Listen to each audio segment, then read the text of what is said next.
Hi guys, Sandy Ingram here. Welcome. This is breaking news. Oil prices have risen to $80 per barrel. Now this is good news within itself for Iraq.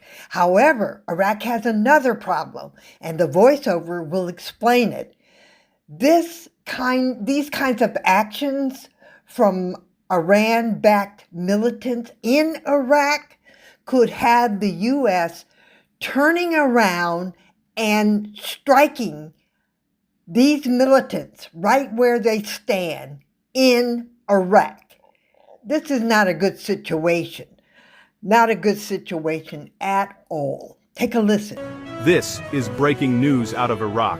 Tensions in the Middle East are rising once again after reports that Iranian-aligned militias have targeted positions linked to the United States in Baghdad. According to regional sources, armed factions connected to Iran announced they carried out attacks using drones aimed at U.S.-associated facilities. These strikes are part of a growing pattern of militia activity targeting American forces and infrastructure inside Iraq. These attacks did not happen in isolation. For years, bases hosting U.S. troops and contractors in Iraq have faced repeated rocket and drone strikes, especially during periods of heightened regional tension involving Iran, Israel, and the United States. In some previous incidents, U.S. forces were able to intercept incoming drones, preventing casualties or major damage, but each attack underscores how volatile the security situation remains.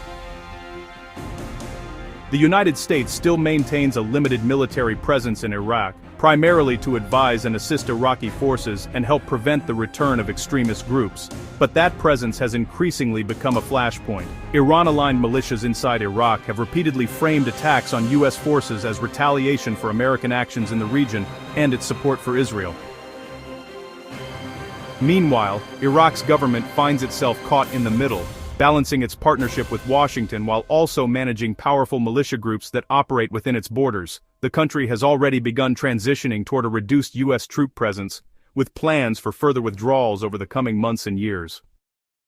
Tonight's developments are a reminder that Iraq remains a key battleground in the wider struggle for influence across the Middle East. As drone warfare, proxy conflicts, and regional rivalries intensify, the question now is not just what happened in Baghdad comes next. This is a developing story, and we will continue to monitor updates as they emerge.